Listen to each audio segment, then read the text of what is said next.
usados por Deus para trazer as profecias, o anúncio de Deus, mensagens de juízos, da justiça de Deus, a proclamação da palavra de Deus, exortando o povo à santidade. Aleluia! E renunciar a renúncia do pecado.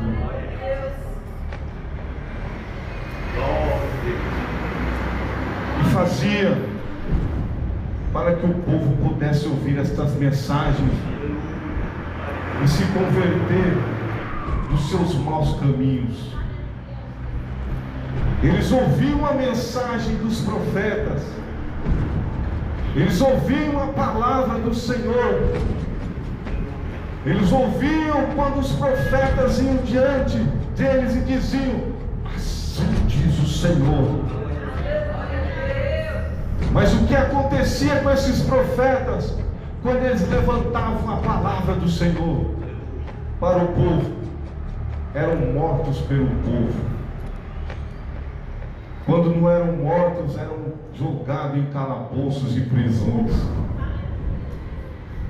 Ministério doído, espinhoso, mas eram homens que amavam a palavra de Deus, e na sua boca estava a palavra de Deus para a humanidade, para o povo antigo.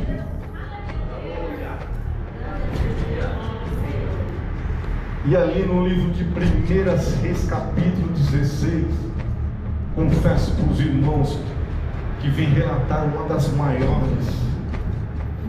maiores passagens que eu leio essa história, e cada vez que eu leio eu me emociono e fico mais ainda inspirado pela palavra de Deus e mais encorajado a pronunciar a palavra de Deus neste mundo que está corrompido por um evangelho que dizem que é o evangelho de Cristo, mas não tem nada a ver com o evangelho de Cristo.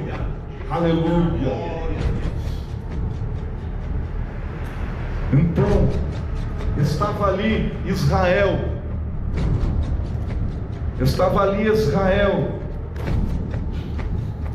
num momento difícil na história bíblica.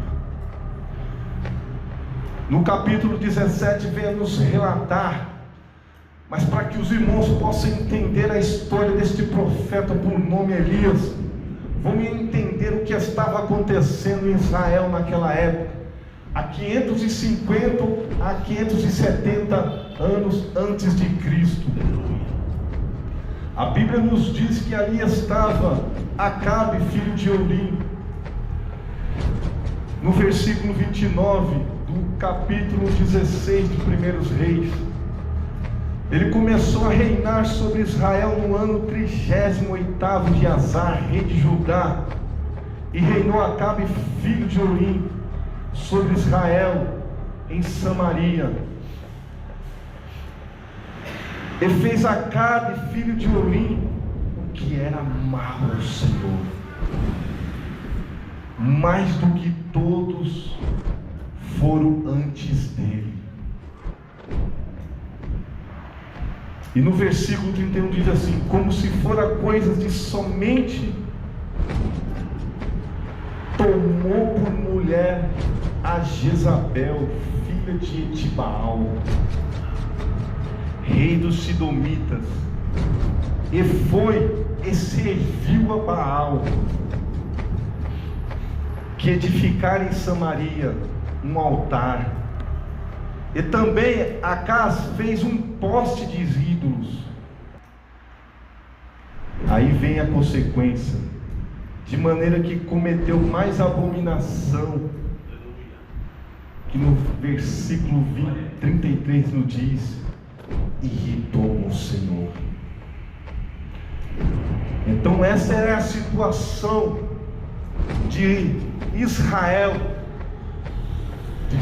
antes de entrar em cenário o profeta Elias. Israel estava sendo reinada por um rei idólatra. que tomou por mulher uma mulher chamada Jezabel, serva de Baal. E por pior, o rei começou a adorar a Baal. E mais pior ainda, Jezabel começou a matar a espada os profetas de Deus e levantar ídolos dentro de Israel. Um povo que, quando nós lemos nas Escrituras Sagradas, foi separado por Deus para ser uma nação eleita de Deus, para ser uma nação diferente de Deus. Como nos diz no livro de Êxodo, no capítulo 20, quando Moisés desceu do monte com aquelas tábuas sagradas, com as 10 mandamentos, o que Deus estava mostrando para a nação, que Israel era um povo diferente das outras nações idólatras.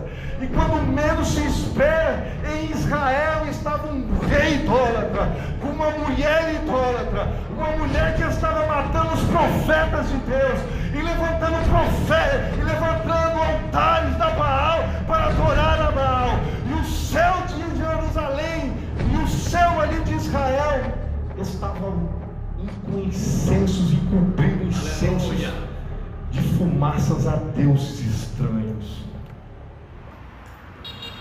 Mas Deus estava no seu trono olhando. E chegou às naringas de Deus aquela fumaça de deuses estranhos diante do Senhor. E um homem só. Deus não levantou uma multidões de homens. Deus não levantou uma comitiva de homens. Deus não levantou vários sacerdotes, mas levantou um homem só para pôr na brecha e levar a mensagem de conserto para aquela nação. Um homem só, mas um homem só que estava na sua boca dizendo: assim diz o Senhor dos Exércitos.